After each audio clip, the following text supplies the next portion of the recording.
Ayan po, tayo ay magluluto ngayon ng bibingka pero kailangan mainit muna ang ating pugon. Magandang araw po sa ating lahat. For today's video, gagawa po tayo ng bibingka. Para po sa ating mga ingredients, nandiyan po ang ating cheese, ang itlog. Siyempre dapat meron tayong gloves. Andyan po ang ating mga hulmahan. At yan. Yan po ang ating baker.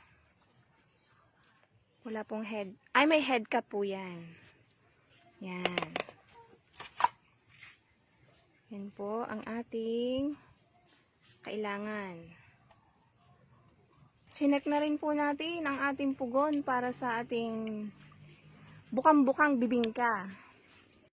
Ayan po, sinisigurado po natin na ang ating gawaan ay syempre na 5S natin yan. Kailangan safe, quality, and yan po, shout out po kay Mr. Daming Suk.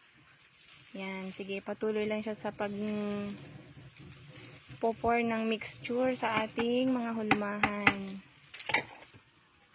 Okay, nagsusuot na po ngayon ng gloves ang ating baker. Lalagyan na natin ng cheese. Yan. Cheese at saka salted egg po yan mga friends. Yan.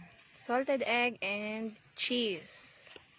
Yan ang ating itlog mga friends. Para sa ating mixture. Bibingka. Ayan po. Yan po ay quality po yan. Malinis po yan. Sinisiguradong naka 5S po yan. 6S pa nga po. Yan po. Alaga po sa apoy yan. Kasi pag mahina po ang apoy niyan o kaya sobrang lakas, hindi po siya maganda ang kalalabasan ng ating bibingka. Salang na po tayo. Magsasalang na. Oh, sobrang init po. Grabe. Sobrang init. Ayan. Ito po yung procedure na sa sobrang init. Baka po pati yung nagluluto, maluto na, wag naman. Okay, magsasalang na po tayo. Ayan. Ang isang load po niyan, ang capacity ay nasa 24. 24. Konting ingat lang po kasi sobrang init.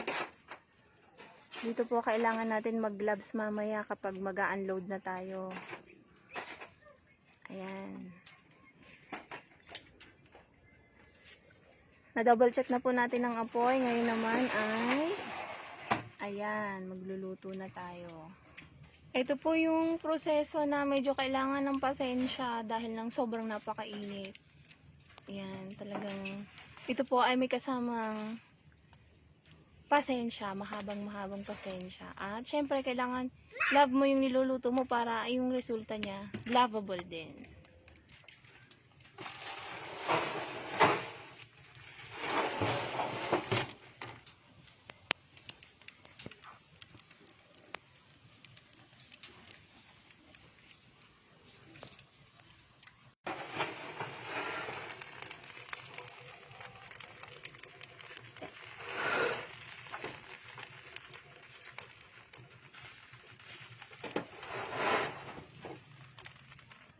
Ayan.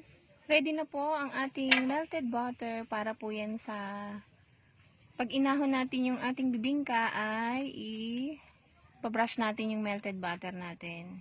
Ito po ay nagdadagdag ng aroma at ng flavor. Very organic po yung ginamit natin na pang brush kasi ito po ay yung palapa ng saging. Okay guys, ayan na. Check na natin kung luto na yung ating bibingka.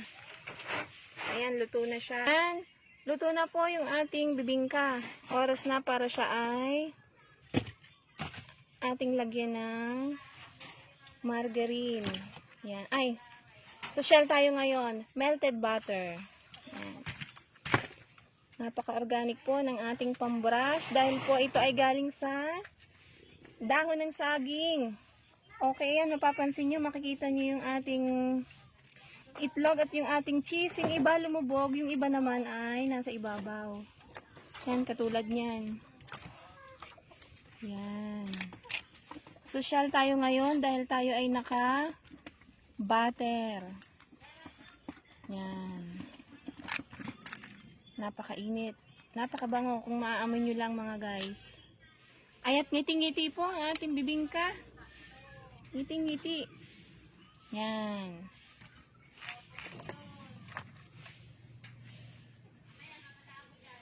Po, ayan. Gugupitin natin yung gilid, yung labis para presentable po yung ating bibingka.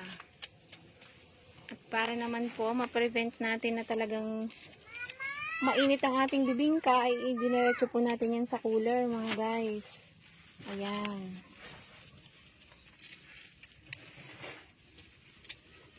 Ayan po ang ating bibingka. Guys, para po sa mga iba pa nating video, palambing naman po na inyong like, comment, and please share nyo na rin po. And thank you, goodbye. Yan muna po para sa ngayong araw, guys. Thank you po at ayan, good day po sa inyong lahat.